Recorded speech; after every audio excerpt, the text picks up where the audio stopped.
야고보서 2장 26절 말씀. 영혼 없는 몸이 죽은 것 같이 행함이 없는 믿음은 죽은 것이니라. 좋은 날입니다. 성령님께서 오늘도 여러분들의 심령 가운데 큰 은혜와 평강으로 함께하여 주시기를 주님의 이름으로 축복합니다. 우리는 지금 믿음에 대해서 함께 은혜를 나누고 있습니다. 여러분이 믿음 말씀을 통해서 여러분들의 믿음이 더 자라고 또 더 깊어지고 강해지고 있다는 것들 느껴지십니까? 저는 개인적으로 이 믿음의 말씀을 통해서 큰 그런 은혜를 받고 있습니다. 저의 믿음도 자라고 저의 믿음도 더 깊어지고 있다는 것들을 느끼고 있습니다. 그런 은혜가 우리 모두 가운데 있기를 축복합니다.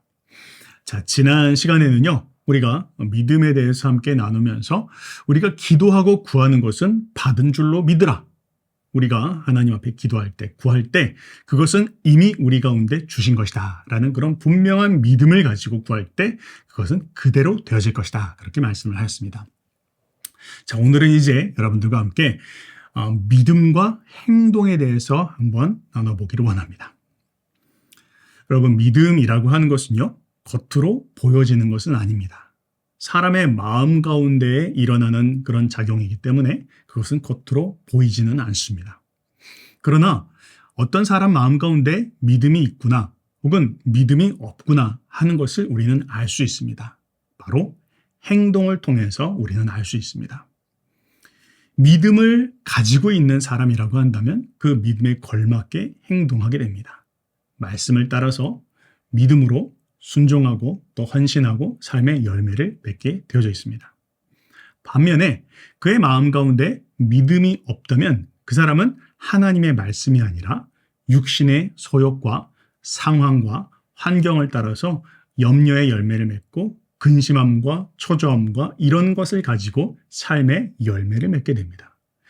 그래서 겉으로 드러나는 것이 아니라 그 사람의 마음 가운데 믿음이 어떤 것이 있느냐, 진정한 믿음이 뿌리 박혀 있느냐라는 것을 우리는 알려고 한다면 그 사람의 행동을 보면 우리는 알 수가 있습니다.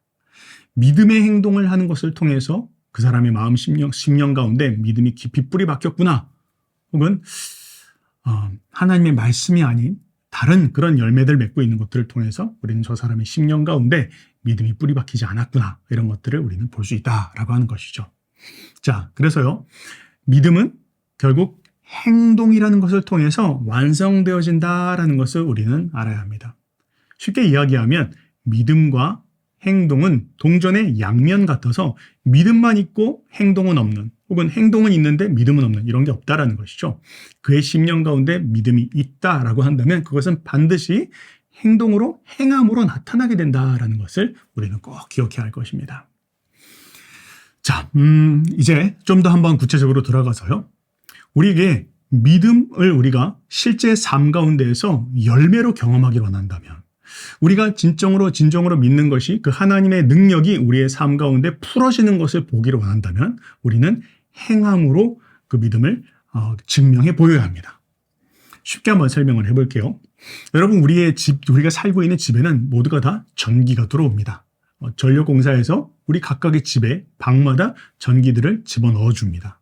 그러나 아무리 집안에 전기가 흐르고 있다 할지라도 우리가 스위치를 켜지 않는 한 그것이 어떤 열 에너지나 운동 에너지로 바뀌어지지 않죠. 불을 밝힐 수도 없고 혹은 난방을 키울 수도 없습니다. 이것과 마찬가지로 우리가 하나님께서 우리의 삶 가운데 능력을 베풀어 주신다라는 것, 능력이 있다라는 것을 그냥 단지 믿기만 하고 아무것도 행동하지 않는다면, 즉 스위치를 켜는 그 행동을 하지 않는다면 우리의 삶 가운데 어떠한 능력도 풀어질 수 없다라고 하는 것이죠. 여러분, 혹시 산수를 잘 하십니까? 100 곱하기 0은 무엇입니까? 100 곱하기 0은 0입니다. 근데 100 곱하기 1은 무엇입니까? 100 곱하기 1은 100입니다. 100 곱하기 2는 무엇입니까? 100 곱하기 2는 200입니다. 마치 이와 같다라는 것이죠. 그 100은 무엇이죠? 100은 하나님의 능력입니다. 그런데 우리는 그 100이라고 하는 그 하나님의 능력이 우리의 삶 가운데 풀어지는 것을 보기를 원한다면 무엇이라도 하나님 앞에 믿음으로 행동하는 것을 반드시 해야, 그래야 그것이 100으로 200으로 1000으로 열매 맺을 수 있다는 것이죠. 만약 하나님이 아무리 100이고 1000이고 만이라 할지라도 우리가 아무것도 안 한다면, 계속 거기다가 곱하기 0을 한다면 우리의 삶에는 어떠한 열매도 맺을 수 없다라는 것입니다. 그것이 부의 영역이든, 그것이 건강의 영역이든, 그것이 사역의 영역이든, 어떤 것이든지 간에 우리의 삶 가운데 믿음에 걸맞는 우리의 한 걸음, 믿음의 발걸음, 그것이 따라와야 반드시 우리의 삶 가운데 열매를 맺게 된다라는 것을 우리는 꼭 기억해야 할 것입니다.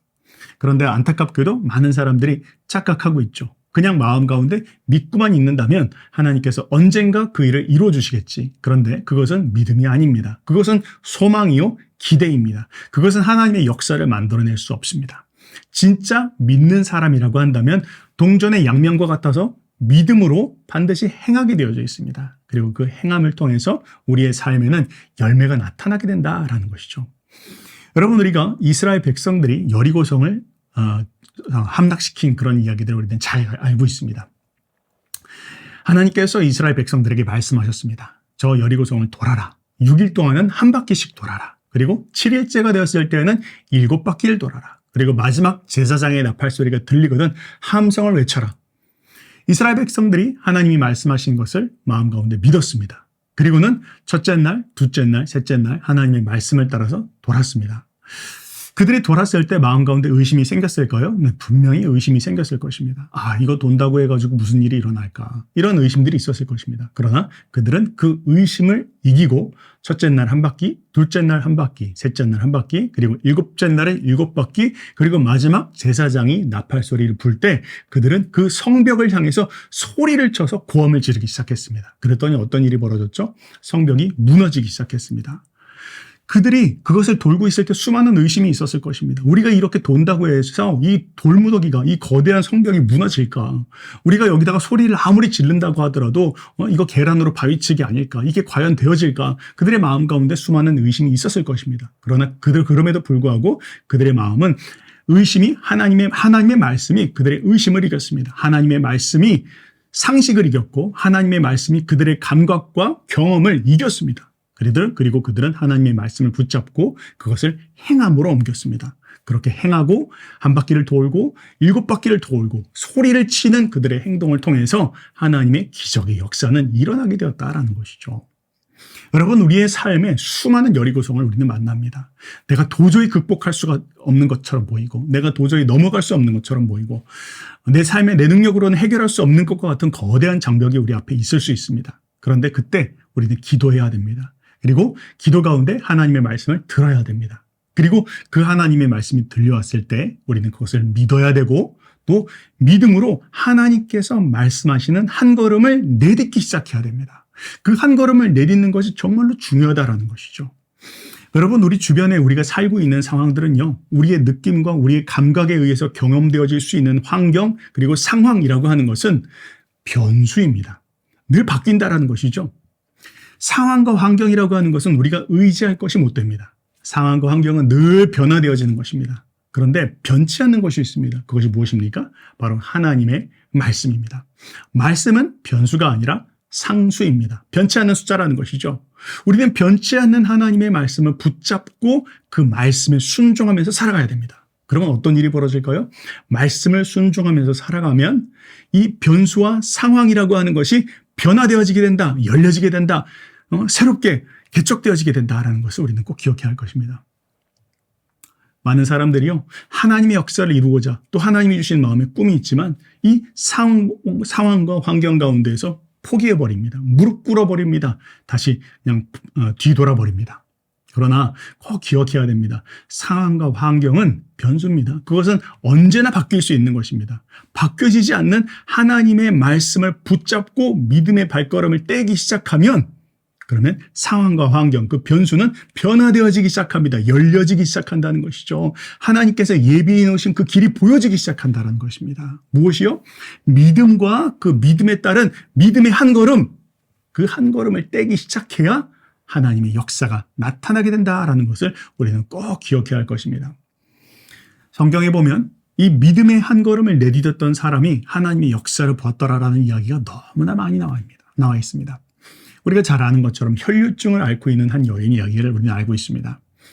어느 날 이 여인이 예수님에 대한 소식을 듣습니다. 예수라는 사람이 있는데 그에게 나가서 그의 옷자락에 손만 댄다 할지라도 그 병은 치유받더라 라는 것을 소리를 듣고 그 여인은 그것을 마음에 믿었습니다. 그리고는 그 여인은 마음 가운데 그것을 진정 내 삶 가운데 경험하고자 하는 마음으로 예수님 앞에 나옵니다.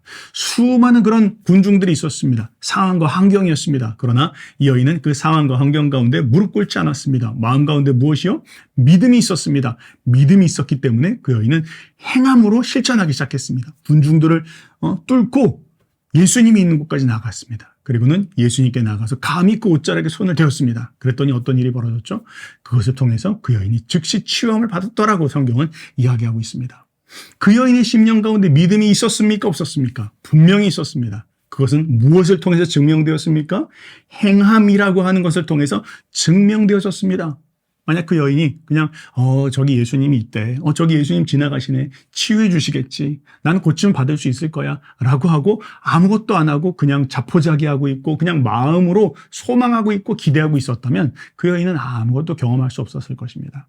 그런데 그 여인은 그 이야기를 듣고 자신이 할 수 있는 최선 예수님께 가까이 나가서 그의 옷자락에 손을 대는 것을 통해서 하나님의 기적을 체험했다는 것이죠. 여러분, 하나님께서 여러분 삶을 통해서 하기를 원하시는 수많은 이야기들, 하나님의 믿음의 말씀들을 여러분 들으셨습니다. 우리가 해야 될 일은 무엇입니까? 예수님께서 그 일을 행하신다는 것을 알고 내가 할 수 있는 믿음의 발걸음을 떼야 합니다. 만약 재정의 문제를 가지고 있고 하나님께서 나를 가난 가운데서 벗어나기를 원한다면 하나님 그냥 나에게 돈을 주세요. 혹은 나를 이 가난에서 벗어나게 해주세요 하고 그냥 TV 앞에서 앉아서 가만히 있는다면 아무 일도 일어나지 않습니다. 하나님 앞에 기도하고 약속의 말씀을 붙잡고 믿음으로 나아가고 그리고 내가 일자리로 나가야 합니다. 일을 구해야 됩니다. 일하기 시작해야 됩니다. 그러면 어떻게 되죠? 그때 하나님의 역사가 풀어지기 시작한다는 것이죠. 아까 이야기한 것처럼 100 곱하기 0은 아무 일도 일어나지 않지만 100 곱하기 1만 되더라도 100이 나타나는 것입니다. 하나님께서 그 일자리를 통해서 재물 얻을 능을 기름 부으심을 우리의 삶 가운데 부어주신다는 것이죠. 어떤 사람은 질병 가운데 있습니다. 근데 질병 가운데 있고 하나님이 고쳐주시는 하나님이라는 것을 마음에 믿고 있습니다. 그러나 그것을 그냥 믿고 아무것도 행하지 않고 꼼짝을 안 하고 있습니다. 그러면 치유의 능력은 풀어지지 않습니다. 어렵지만 내가 죽을 것 같지만 어렵더라도 믿음의 한 걸음을 떼기 시작하는 것입니다. 발걸음을 움직이기 시작하고 몸을 움직이기 시작하는 것입니다. 하나님이 분명히 말씀하셨습니까? 그 말씀이 마음 가운데 믿음으로 자리 잡았습니까? 그렇다면 행동하기 시작해야 된다는 것이죠. 그때 하나님께서 치유의 기름 부으심을 우리의 삶 속에 풀어주신다는 것입니다. 우리가 그것을 꼭 기억해야 할 것입니다. 자, 그런데요. 한 가지 우리가 또 여기서 기억해야 할 것이 있습니다. 그것은 무엇입니까? 방해꾼이 있다는 것이죠. 그것을 막는 것이 있습니다. 무엇입니까? 바로 우리는 보고 느끼는 이 육신의 감각 혹은 육신의 소리, 이것이 우리의 삶의 발목을 붙잡는다는 것이죠. 믿음의 발걸음만 떼려고 할 때마다 육신의 소리들이, 육신의 소욕들이 소리를 칩니다. 우리의 느낌과 감각이 소리를 칩니다. 야, 너 그렇게 하면 창피를 당할 거야. 네가 지금 믿음의 발걸음을 뗀다고 한다면 넌 지금 대책 없는 사람이라고 사람들이 너한테 손가락질 칠 거야. 혹은 사람들이 너를 광신자라고 이야기할 거야. 그렇게 한다고 뭔가 상황이 바뀔 것 같아? 병이 치유받을 것 같아? 새로운 그런 환경이 열릴 것 같아? 그런 일은 벌어지지 않아. 상식적으로 생각해. 이런 수많은 소리들이 주변에 있는 상황과 환경을 통해서 혹은 사람을 통해서 우리 가운데 들려옵니다. 그런데 우리가 그 이야기를 듣기 시작하면 우리는 발걸음을 뗄 수 없다는 것이죠. 뭘 해야 됩니까? 하나님의 말씀을 믿고 그 믿음으로 행한다라고 하는 이 돌파를 우리는 해야 된다는 것이죠. 하나님의 말씀에 귀를 기울여야 된다는 거예요. 그 말씀에 귀를 기울이고 그것을 믿기 시작하고 그것에 따라서 믿음의 발걸음을 떼기 시작할 때 우리는 돌파를 경험할 수 있게 된다는 것입니다. 그러면 열릴 수 없었던 그 환경들이 열리고 도저히 이루어질 수 없었던 그런 환경들이 열려지는 것을 우리는 경험하게 된다는 것입니다. 여러분, 모세가 홍해물을 가르렀다는 것들을 한번 기억해 봅시다. 뒤에는 애굽의 군대들이 쫓아오고 있습니다. 그리고 그 앞에서는 도저히 건너갈 수 없는 거대한 바다가 가로막고 있습니다. 이걸 어떻게 건너가지? 상황과 환경은 모세로 하여금 이제 포기해. 더 이상 할 수 없어. 주저앉아. 그냥 우리는 끝이야. 라고 하는 소리가 수도 없이 들려왔을 것입니다. 근데 그렇게 모세가 소리를 치고 있고 하나님 앞에 근심하고 있을 때 하나님 앞에 기도하자 하나님께서 이렇게 말씀하십니다. 출애굽기 14장 말씀에 여호와께서 모세에게 이르시되 너는 어찌하여 내게 부르짖느냐? 이스라엘 자손에게 명령하여 앞으로 나가게 하고 지팡이를 들고 손을 바다 위로 내밀어 그것이 갈라지게 하라. 이스라엘 자손이 바다 가운데서 마른 땅으로 행하리라. 모세가 바다 위로 손을 내밀매 여호와께서 큰 동풍이 밤새도록 바닷물을 물러가게 하시니 물이 갈라져 바다가 마른 땅이 된지라. 자, 여기서 귀 기울여 중요하게 봐야 될 거 있습니다. 무엇입니까? 모세가 바다 위로 손을 내밀매 무엇입니까? 모세가 하나님의 말씀을 따라서 믿음을 가지고 행동하기 시작하자 그랬더니 바다가 갈라지기 시작했다는 것입니다. 바다가 갈라지고 나서 모세가 움직이기 시작한 게 아니에요. 하나님께서 갈라지고 나자 모세가 걸은 것이 아닙니다. 먼저 모세가 손을 내밀어 바다를 갈라지도록 지팡이로 홍해바다를 내리치는 그 행동을 했어야 됐다는 것이죠. 그 행동을 하고 믿음의 발걸음을 떼기 시작하자 하나님의 역사가 일어났다는 것입니다. 상황과 환경은 아무것도 지시되어지지 않습니다. 내가 이렇게 한다고 변화될 것이 어떠한 그런 내 감각으로는 느껴질 수 없습니다. 그런데 믿음의 발걸음을 떼기 시작하니까 하나님의 역사가 일어나기 시작했다는 것이죠. 이거와 똑같습니다. 하나님께서 우리를 부르셨을 때, 말씀하셨을 때 우리의 삶에는 수많은 소리가 들려옵니다. 내 감각을 통해서, 환경을 통해서, 상식을 통해서 절대로 이루어질 수 없을 거야. 한 걸음을 내딛는다고 하더라도 어떤 일이 일어나지 않을 거야. 너는 계속 병들어 있을 거야. 아무도 너를 도와주지 않을 거야. 넌 사람들에게 비웃음을 살 거야. 이런 이야기들을 들을 수밖에 없습니다. 그런데 성경은 뭐라고 이야기하고 있죠? 그런 아무런 주변의 상황과 환경들이 잠잠하고 도와줄 것이 없고 사방팔방이 막힌 것과 같은 그 상황 가운데서도 하나님의 말씀을 믿는 그 믿음을 우리의 행함을 통해서 증명하기 시작하면 하나님은 반드시 역사하신다. 기적을 보이신다라는 것을 우리에게 이야기하고 있는 것입니다. 어느 날 베드로가 바다 위에 있었습니다. 그런데 저 위에서 예수님께서 걸어오고 있는 것을 보았습니다. 너무나 놀랍고 무서운 그런 광경이었습니다. 베드로가 예수님께 물어봅니다. 만약 당신이 주시거든 저에게 오라고 하십시오. 그러면 제가 이 물 위를 걷겠습니다. 그렇게 이야기합니다. 그리고 예수님께서 오라라고 그렇게 말씀하십니다. 베드로는 예수님의 말씀을 듣습니다. 그리고 그 말씀에 믿음으로 반응합니다. 그것이 뭘 통해 나타나죠? 베드로가 출렁이는 바다, 상황과 환경과 자기의 감각으로는 도저히 있을 수 없는 곳 가운데에서도 믿음의 발걸음을 행함으로 떼기 시작합니다. 그 출렁이는 바다에 발걸음을 넣었다라는 거예요. 그랬더니 어떻게 됐죠? 그 물 위를 저벅저벅 걸어갈 수 있게 되었다라고 그렇게 이야기하고 있어요. 그러면서 또 동일하게 이야기하는 것은 그런 베드로가 상황과 환경을 보기 시작하자, 자기의 상식을 의지하기 시작하자 물속으로 빠졌다라는 것을 이야기하고 있죠.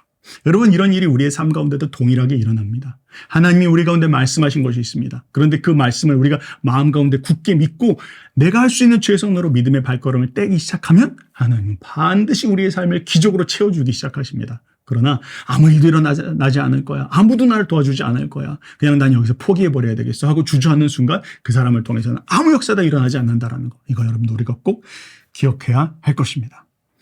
자, 오늘은 여러분들과 함께 믿음과 행함의 관계에 대해서 이야기했습니다. 우리의 믿음은 행함을 통해서 완성되어진다. 우리의 믿음은 우리의 행함을 통해서 완성되어진다라는 것 여러분들 꼭 기억하시고 상황과 환경을 따라가지 마시고 하나님의 말씀을 굳게 붙잡으시고 그것을 믿음으로 발걸음을 행하시기 바랍니다. 믿음의 한 걸음입니다. 그 믿음의 한 걸음은 반드시 기적을 낳는다. 그것 여러분 꼭 기억하시기 바랍니다. 그렇게 승리하시는 저와 여러분들 되시기를 주님의 이름으로 축복합니다.